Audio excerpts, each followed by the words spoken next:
Hello বন্ধুরা, সুস্মিতা রন্ধনশালায় সবাইকে স্বাগতম। আশা করছি সবাই ভালো আছেন। আজকে আমি পাতাকপির রেসিপি নিয়ে এসেছি। তবে চলুন রেসিপিটা শুরু করা যাক। এখানে আমি তেলে ফোড়ন দিচ্ছি তেজপাতা, শুকনো লঙ্কা, দারচিনি, এলাচ এবং জিরা। ফোড়নগুলো একটু ভাজা ভাজা হলে আমি কাঁচা লঙ্কা দিয়ে দিব।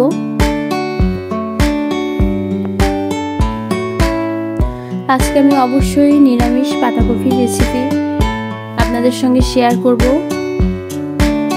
এইভাবে রান্না করে খেলে কিন্তু এক প্লেট ভাত নিমিষেই খেতে পারবেন। শীতের দিনের সবজি খেয়ে এমনিতেই মজা, আর যদি এই ঝিরিঝিরি করে পাতাকপি রান্না করা যায় তাহলে এটা আরো বেশ মজাদার লাগে। এখানে আমি কিন্তু পেঁয়াজ রসুন কিছুই দিয়ে দেবো না, কারণ এখানে আমি নিরামিষভাবে রান্নাটা করব। পাতাকপি দেওয়ার পর সামনে লবণ দিব, দিয়ে ঢাকনা দিয়ে ঢেকে দিব যাতে পাতাকপিটা একটু কমে যায়। এবং এখানে আমি বেটেই রান্না করব, জিরা এবং আদা নিয়েছি, এই দুটো দিয়ে রান্নাটা করব। তো এখন আমি ঢাকনাটা খুলে হলুদ দিয়ে দিচ্ছি, হলুদ দিয়ে নাড়াচাড়া করব। এবং এই রান্নাটা কড়াইতে মানে এমনভাবে নাড়াচাড়া করতে হবে যাতে মজে যায়, তার মানে নাড়াচাড়া খুব ভালোভাবে করতে হবে। এটা একটু ঘন্ট টাইপের হবে, সুন্দর করে ন্যাথা ন্যাথা করে রান্নাটা করতে হবে যাতে পাতাকপিটা সিদ্ধ হয়ে যায় এবং খেতেও অনেক সুস্বাদু লাগে। আবার একটু ঢাকনা দিয়ে দিলাম এবং এই যে ঢাকনাটা খোলার পরে এই অবস্থা, সামান্য জল বেরিয়েছে। জল বের হবে পাতাকপি থেকে, এটা বলা যায় না। এই জলটা শুকানো পর্যন্ত অনবরত নাড়াচাড়া করতে হবে।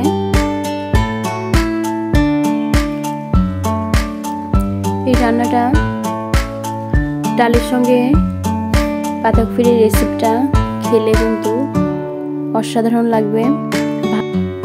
এখন আমি বাটা মশলাটা দিয়ে দিব, এটা একটু শেষের দিকে দিচ্ছি কারণ এর ফ্লেভার যাতে ভালো পাওয়া যায়। আর হচ্ছে এই রেসিপিটা কিন্তু ভাত ডালের সঙ্গেই বেশি জমবে, কারণ ভাত ডাল আর এই পাতাকপির ঘন্টটা যদি খাওয়া হয় তাহলে কিন্তু বেশ মজাদার লাগবে।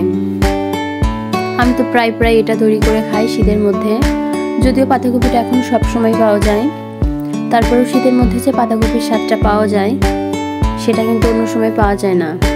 অনেকে এটাকে পাতাকপি বা বাঁধাকপি বিভিন্ন নামে ডাকে, আমি পাতাকপি বললাম।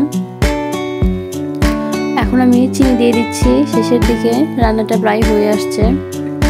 চিনি দিয়ে অনবরত নাড়াচাড়া করব,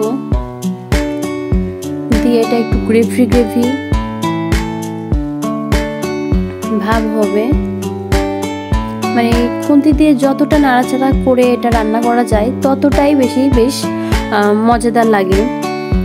তো বন্ধুরা, আপনাদের এই রেসিপিটা কেমন লাগলো অবশ্যই কমেন্ট বক্সে জানাবেন। আমরা তো সবসময় পেঁয়াজ রসুন দিয়ে বিভিন্ন রেসিপি তৈরি করে খাই, তবে পেঁয়াজ রসুন ছাড়া এই রেসিপিটা তৈরি করে খান, দেখবেন অনেক ভালো লাগবে। তো আজকের ভিডিওটা এ পর্যন্তই। পরবর্তী ভিডিও দেখার জন্য সবাইকে আমন্ত্রণ জানাচ্ছি। আশা করছি সবাই ভালো থাকবেন। ধন্যবাদ।